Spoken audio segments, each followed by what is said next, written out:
शुभांकर सरकार जैसे जमीन से उठे हुए वर्कर को आने वाला चीफ मिनिस्टर शुभांकर सरकार हो तो क्या गुनाह है? ये टाटा बिरला का बेटा नहीं है, ये किसी पूंजीपति का स्पॉन्सर नहीं है, सेल्फ मेड आदमी है और ईमानदार है, डेडिकेटेड है। आया राम गया राम इसकी जिंदगी में नहीं रहा है। कभी टीएमसी जाऊं तो कभी लेफ्ट जाऊं तो कभी बीजेपी जाऊं तो कभी कांग्रेस में आऊं। इसने अहद कर रखा है कि मैं पैदा हुआ है कांग्रेस वर्कर और जिस दिन भगवान मौत देगा तो वो कांग्रेस के तिरंगे में ही जाऊंगा। ये सबसे बड़ी क्वालिटी है। जब अपने पार्टी के लिए कोई आदमी ईमानदार, वो अपने परिवार के लिए ईमानदार, वो अपनी समाज के लिए वफादार, वो अपने देश और प्रदेश के लोगों के लिए वफादार हो सकता है। और अगर उस पर हम एतमाद करेंगे, उसको हम प्रेजेंट करेंगे और उसको शाना बशाना ज़बरदस्त मजबूत लोग चाहिए। अकेला आदमी स्टेट नहीं चला पाता है, जो आज की सरकारों में देख रहे हैं। खानदानी राज, चाचा भतीजा, मौसा मासी, फूफा फूफी, यही सरकारें चला रहे हैं। और अगर ऊपर वाले का चाहना हो और जब वो दिन आप तैयार करें और उसमें प्रसन्नजीत बासु जैसा वेल ट्रेन्ड, सब कुछ समझने वाला, उस इक्तिसादियात को समझने वाला, उस इकोनॉमी को समझने वाला, जिसको देश अप्रिशिएट कर रहा है, अगर इतना नेशनल लेवल का लीडर शुभांकर सरकार के साथ में कल फाइनेंस मिनिस्टर बंगाल का हो, यह सोच सकता है कि बंगाल को मैंने कैसे आगे निकलना है। हम इनको खाली 4 दिन का झंडा उठाकर घुमाने के लिए नहीं ले रहे हैं, हम एक बड़ा सपना लेकर चल रहे हैं, क्योंकि वो बंगाल की ज़रूरत है। पहले 35 साल एक रिजिम ने बंगालियों को पीसा और अब 15 साल से दूसरी जमात पीस रही है। और जिस बंगाल में अभी भी पूरी तरह जमहूरियत नहीं है, इससे तो हम बंगाल से लाख दर्जा, जो कश्मीर इतने तबाहियों का शिकार रहा, जो कश्मीर इतने जुल्मों का शिकार रहा, मगर इतनी तबाही उस कश्मीर के अंदर भी नहीं है जो तबाही यहाँ वेस्ट बंगाल में मैं देख रहा हूँ। मगर वहाँ के लोगों में जो होशियारी है, मैं चाहता हूँ वेस्ट बंगाल के एक एक आदमी में वो होशियारी आए। कश्मीर का आदमी अपना वोट किसी गलत हाथ में नहीं देता है।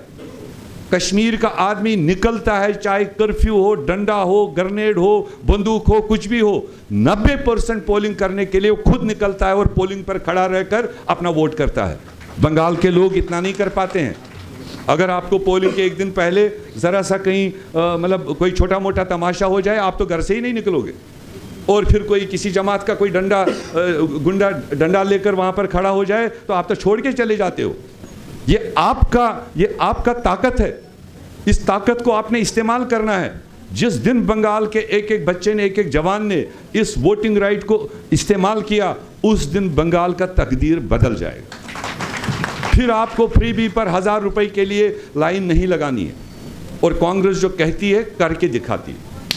कांग्रेस ने कर्नाटका में, हमारे लीडर ने, खरगे जी ने, राहुल जी ने जो गारंटीज दी चुनाव से पहले, और 100% पिछले 2 साल में उसको इंप्लीमेंट करके दिखाया।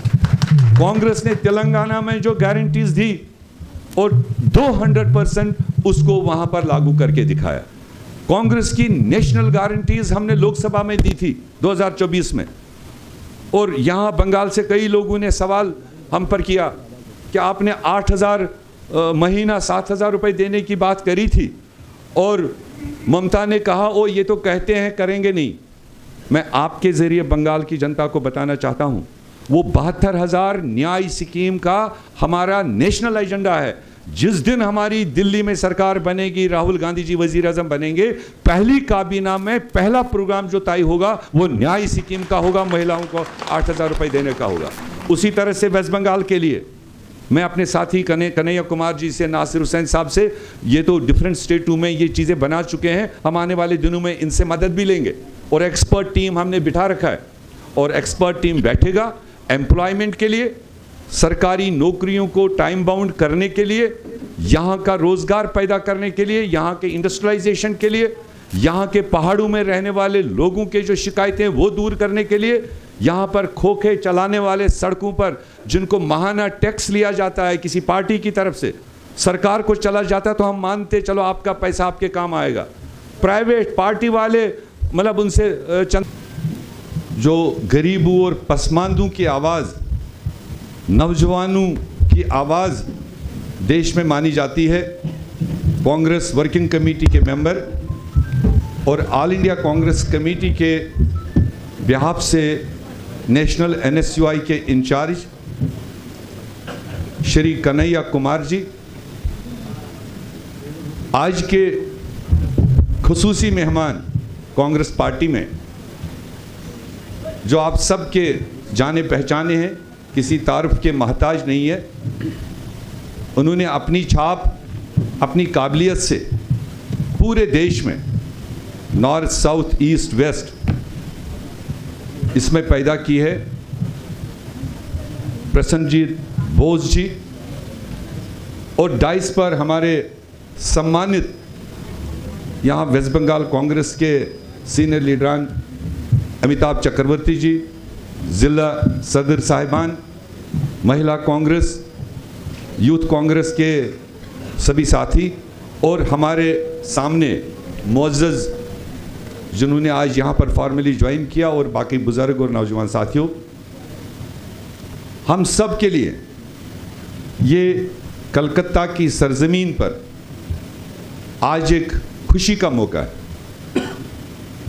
और मैं कई दिनों से वेस्ट बंगाल में दो साल से घूम रहा हूँ, मगर 2 साल के अंदर ये पहला इतना बड़ा स्टेज मैं कांग्रेस का देख रहा हूँ जिसमें नेशनल से स्टेट लीडर्स मौजूद हैं।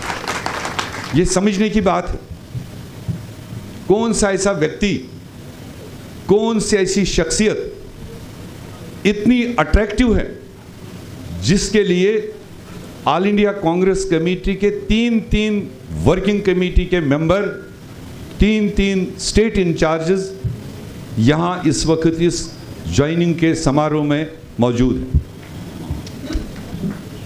यूं तो ज्वाइनिंग हमारे यहाँ रोज होती है, कहीं ना कहीं किसी न किसी स्टेज से, किसी न किसी पार्टी से आकर के लोग ज्वाइन करते हैं, मगर आज मैं समझता हूं कि ये आने वाले फ्यूचर के लिए, आने वाले खासकर 2026 के चुनाव के लिए एक स्ट्रॉन्ग सिग्नल आज इस हाल से, जिसका अपना भी एक इतिहास है। मुझे पिछले दिनों बहुत सारे इंटेलेक्चुअल या बंगाल को समझने वाले लोग जो भले डायरेक्ट हमारी पार्टी में कोई पोस्ट पर नहीं है मगर दिल में उनका कांग्रेस बसा हुआ है, अलग अलग फील्ड में काम करते हैं, मुझे कई लोगों ने कहा कि वेस्ट बंगाल की जनता बीजेपी से त्रस्त है, वेस्ट बंगाल की जनता 15 साल के टीएमसी के रूल से भी खुश नहीं है। कोई नौकरियां, कोई जॉब पॉलिसी 15 साल में भी हमने नहीं देखी, कोई इंडस्ट्रियलाइजेशन वेस्ट बंगाल में नहीं हुई, करप्शन को रोकथाम नहीं कर पाई, आम गरीब मजदूर के जिंदगी में कोई सुधार नहीं हुआ, सरकारी फ्रीबीज को लेकर हमारी महिलाएं, हमारी बहनें महीने का पहला दिन कब शुरू हो और लाइन लगाती है 1000 रुपये हासिल करने के लिए, मगर उनके उत्थान के लिए, उनकी बेहतरी के लिए, उनकी वेलफेयर के लिए, उनके बच्चों के पालन पोषण के लिए, उनकी एजुकेशन के लिए अभी तक कोई सॉलिड पॉलिसी 15 साल में ये सरकार नहीं दे पाई। इसलिए मेरे से कई दानिशमंदों ने सवाल किया कि मीर साहब, नेशनल कांग्रेस की पॉलिसी, आपकी लीडरशिप और देश के लिए जो राहुल गांधी जी इतना अपना परिश्रम कर रहे हैं, इतना पसीना बहा रहे हैं, इतना बड़े बड़े ताकतों के सामने लड़ रहे हैं, दिन रात लड़ रहे हैं, हम उसको फॉलो करते हैं, हमें वो लीडरशिप पसंद है, हमें उनकी गरीबों के खिलाफ आवाज़ बुलंद करना पसंद है, भरोसा है, मगर हमें वेस्ट बंगाल कांग्रेस में कुछ ऐसे चेहरे दिखाइए जिन चेहरों को देखकर हम आने वाले चुनाव में भरोसा कर सकें और हम कांग्रेस को वोट कर सकें, एक सरकार कांग्रेस की बना सकें। और उसका अलग अलग जगह पर हम जवाब देंगे, वो सुन रहे होंगे। बहुत इंटेलेक्चुअल लोग हैं बंगाल के, सारी खबरों को नजर रखते हैं। आज अगर मैं इतना ही बोलूं इस इंटेलेक्चुअल तबके से जो आज यहां ज्वाइन कर रहे हैं, ये साधारण कोई कार्यकर्ता, गली कोचे के कार्यकर्ता नहीं है। ये वेल ट्रेंड है, वेल थॉट है, आइडियोलॉजी समझते हैं, प्रोग्राम समझते हैं, देश को समझते हैं, प्रदेश को समझते हैं। और इसलिए अगर मैं उन इंटेलेक्चुअल्स को बता दूं कि मुझे बता दो शुभांकर सरकार जैसे जमीन से उठे हुए वर्कर को, जिसने अपने 30-40 साल बिना किसी पावर के सिर्फ कांग्रेस किया, देश के अन्य स्टेटों में संगठन का काम किया, राजनीति किया, बड़े बड़े देश के सीनियर लीडर्स के साथ उसने तरबियत पाई। और अगर हमारा आने वाला चीफ मिनिस्टर शुभांकर सरकार हो तो क्या गुनाह है? ये टाटा बिरला का बेटा नहीं है, ये किसी पूंजीपति का स्पॉन्सर्ड नहीं है, सेल्फ मेड आदमी है और ईमानदार है, डेडिकेटेड है। आया राम गया राम इसकी जिंदगी में नहीं रहा है। कभी टीएमसी जाऊं तो कभी लेफ्ट जाऊं तो कभी बीजेपी जाऊं तो कभी कांग्रेस में आऊं। इसने अहद कर रखा है कि मैं पैदा हुआ है कांग्रेस वर्कर और जिस दिन भगवान मौत देगा तो वो कांग्रेस के तिरंगे में ही जाऊंगा। ये सबसे बड़ी क्वालिटी है। जब अपने पार्टी के लिए कोई आदमी ईमानदार, वो अपने परिवार के लिए ईमानदार, वो अपनी समाज के लिए वफादार, वो अपने देश और प्रदेश के लोगों के लिए वफादार हो सकता है। और अगर उस पर हम एतमाद करेंगे, उसको हम प्रेजेंट करेंगे और उसको शाना बशाना ज़बरदस्त मजबूत लोग चाहिए। अकेला आदमी स्टेट नहीं चला पाता है, जो आज की सरकारों में देख रहे हैं। खानदानी राज, चाचा भतीजा, मौसा मासी, फूफा फूफी, यही सरकारें चला रहे हैं।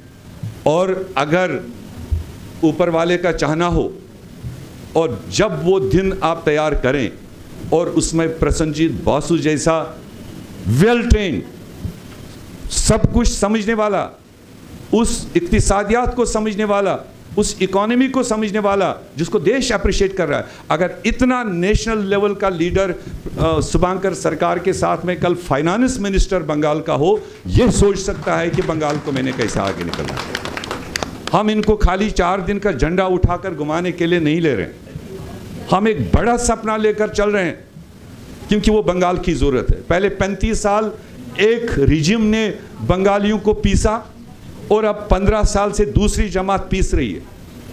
और जिस बंगाल में अभी भी पूरी तरह जमहूरियत नहीं है, इससे तो हम बंगाल से लाख दर्जा, जो कश्मीर इतने तबाहियों का शिकार रहा, जो कश्मीर इतने जुल्मों का शिकार रहा, मगर इतनी तबाही उस कश्मीर के अंदर भी नहीं है जो तबाही यहाँ वेस्ट बंगाल में मैं देख रहा हूँ। मगर वहाँ के लोगों में जो होशियारी है, मैं चाहता हूँ वेस्ट बंगाल के एक एक आदमी में वो होशियारी आए। कश्मीर का आदमी अपना वोट किसी गलत हाथ में नहीं देता है। कश्मीर का आदमी निकलता है, चाहे कर्फ्यू हो, डंडा हो, ग्रेनेड हो, बंदूक हो, कुछ भी हो, 90% पोलिंग करने के लिए वो खुद निकलता है और पोलिंग पर खड़ा रहकर अपना वोट करता है। बंगाल के लोग इतना नहीं कर पाते हैं। अगर आपको पोलिंग के एक दिन पहले ज़रा सा कहीं मतलब कोई छोटा मोटा तमाशा हो जाए, आप तो घर से ही नहीं निकलोगे। और फिर कोई किसी जमात का कोई गुंडा डंडा लेकर वहाँ पर खड़ा हो जाए तो आप तो छोड़ के चले जाते हो। ये आपका ताकत है। इस ताकत को आपने इस्तेमाल करना है। जिस दिन बंगाल के एक एक बच्चे ने, एक एक जवान ने इस वोटिंग राइट को इस्तेमाल किया, उस दिन बंगाल का तकदीर बदल जाएगा। फिर आपको फ्रीबी पर 1000 रुपए के लिए लाइन नहीं लगानी है। और कांग्रेस जो कहती है करके दिखाती है। कांग्रेस ने कर्नाटका में, हमारे लीडर ने, खड़गे जी ने, राहुल जी ने जो गारंटीज दी चुनाव से पहले, और 100% पिछले 2 साल में उसको इंप्लीमेंट करके दिखाया। कांग्रेस ने तेलंगाना में जो गारंटीज दी और 200% उसको वहां पर लागू करके दिखाया। कांग्रेस की नेशनल गारंटीज हमने लोकसभा में दी थी 2024 में, और यहां बंगाल से कई लोगों ने सवाल हम पर किया कि आपने 8,000 महीना 7,000 रुपए देने की बात करी थी, और ममता ने कहा ओ ये तो कहते हैं करेंगे नहीं। मैं आपके जरिए बंगाल की जनता को बताना चाहता हूं, वो 72,000 न्याय स्कीम का हमारा नेशनल एजेंडा है। जिस दिन हमारी दिल्ली में सरकार बनेगी, राहुल गांधी जी वजीर आजम बनेंगे, पहली काबीना में पहला प्रोग्राम जो तय होगा वो न्याय स्कीम का होगा, महिलाओं को 8,000 रुपए देने का होगा। उसी तरह से वेस्ट बंगाल के लिए मैं अपने साथी कन्हैया कुमार जी से, नासिर हुसैन साहब से, ये तो डिफरेंट स्टेटों में ये चीज़ें बना चुके हैं, हम आने वाले दिनों में इनसे मदद भी लेंगे, और एक्सपर्ट टीम हमने बिठा रखा है, और एक्सपर्ट टीम बैठेगा एम्प्लॉयमेंट के लिए, सरकारी नौकरियों को टाइम बाउंड करने के लिए, यहाँ का रोजगार पैदा करने के लिए, यहाँ के इंडस्ट्रियलाइजेशन के लिए, यहाँ के पहाड़ों में रहने वाले लोगों के जो शिकायतें हैं वो दूर करने के लिए, यहाँ पर खोखे चलाने वाले सड़कों पर जिनको महाना टैक्स लिया जाता है किसी पार्टी की तरफ से, सरकार को चला जाता है तो हम मानते चलो आपका पैसा आपके काम आएगा, प्राइवेट पार्टी वाले मतलब उनसे चंदा लेते हैं, ये निज़ाम ख़त्म करने की ज़रूरत है। और इसके लिए मैं चाहूँगा प्रसन्नजीत बासु जैसा नौजवान आपके बीच में और तजुर्बेकार है, ये और लोगों को भी साथ लाएगा। एक अच्छी काबीना आने वाली हमारी कैबिनेट कैसे होगी इसका हम वक्त से पहले ऐलान करेंगे, और बाकी ताकत आप लोगों के हाथ में है, आप उसी निज़ाम को चलाओगे या बदलाव करोगे। मैं इन बातों के साथ में प्रसन्नजीत जी, उनकी धर्मपत्नी और उनके साथ जो दर्जनों साथियों ने यहाँ पर कांग्रेस ज्वाइन किया है, मैं आपको एक बात और बताना चाहूँगा, पार्टियाँ हिंदुस्तान में बहुत हैं, बंगाल में भी छोटी बड़ी शायद दर्जनों पार्टियाँ, अभी नई पार्टियाँ भी पैदा की जाएंगी। वोट को डिवाइड करने के लिए नई नई पार्टियाँ स्पॉन्सर्ड की जाएंगी, फाइनेंस की जाएंगी, करेंगे, बहुत पार्टियाँ हैं। मगर एक बात का ख्याल रख लेना, जो भी सेक्युलर लोग, जो भी अच्छा देश आज़ादी से पहले, आज़ादी के दरमियान, आज़ादी के बाद में जो देश बनाया वो इंडियन नेशनल कांग्रेस ने बनाया, सबको साथ लेकर बनाया, भाईचारे के साथ बनाया, कोई दूसरा तरीका इख्तियार नहीं किया। और मैं एक वर्ड जो आप भी जानते होंगे, दुनिया भर की पार्टियां, किसी का इनकम टैक्स का नोटिस जाएगा तो मोदी का सपोर्ट करेगा, किसी को ईडी का नोटिस जाएगा तो मोदी का सपोर्ट करेगा, किसी का कोई और बहाना होगा, सीबीआई का कोई आ जाएगा, मामला जाएगा। इस तरह के डरावने जो इस वक्त साजिशें चलाई जा रही है, पार्टियों को पहले बनाया जाता है फिर खरीदा जाता है। एक बात याद रखना, इंडियन नेशनल कांग्रेस मर जाएगी मगर कभी भी भारतीय जनता पार्टी के साथ में समझौता नहीं करेगी। बाकी तमाम पार्टियां, मैं डायरेक्ट इल्ज़ाम नहीं देना चाहता हूं, बहुत सारी सेकुलर पार्टियां जिनको आप सेकुलर समझते हो, कहां है सेकुलर? जब उनकी बस चलती है तो दिल्ली में जाकर या तो एब्सटेन करेंगे, अगले को सेफ ट्रैक देते हैं, या तो कोई अपने घर में हंगामा करते हैं तो दूसरा रास्ता बनाते हैं। और जिन जिन के सीबीआई केस, करप्शन केस, दूसरे जेलों में केस लगे हुए हैं, ये आप समझ लो वेस्ट बंगाल वाले, उनकी भी एक तार बीजेपी के साथ, नरेंद्र मोदी के साथ जुड़ी हुई है। अपने फाइलें दबाने के चक्कर में, अपने केसेस को दबाए रखने के चक्कर में, अपने भतीजों को बचाने के चक्कर में कहीं ना कहीं रात को उधर समझौता करते हैं, दिन को आपको यहां दूसरी तूती बोलते हैं। मुझे पता नहीं आपको समझ आ रहा है या नहीं आ रहा है, खुल के मेरे से मत बुलाओ। मैं तो समझ रहा हूं कि वेस्ट बंगाल के लोग, जहां पर टैगोर पैदा हुए, जहां पर सुभाष चंद्र बोस पैदा हुए हैं, उन लोगों को इशारा ही काफी है। क्या मैं यकीन करूं कि आने वाले वक्तों तक आप बदलाव की तैयारी करोगे? मजा नहीं आए जब तक हाथ नहीं खड़ा, कसम होता है हाथ खड़ा करना, ये वादा है ना, क्योंकि हम रोज आपके बीच में नहीं आ पाएंगे। नासिर साहब को कर्नाटका से नहीं, अच्छा वेरी गुड, ऊपर ऊपर चलो चलो। तो क्योंकि नासिर साहब चुनाव में आएंगे अलग अलग जगह, कन्हैया कुमार जी आएंगे अलग अलग जगह, ये आपको हमसे ज़्यादा अच्छी बातें बताएंगे। मगर हमारा आपका, मैं ये नहीं समझता हूँ कि मैं 400 लोगों को यहाँ भाषण दे रहा हूँ, मैं समझ रहा हूँ 40 लाख लोगों को मैं अपनी बात बता रहा हूँ। इतना ताकत आप में है।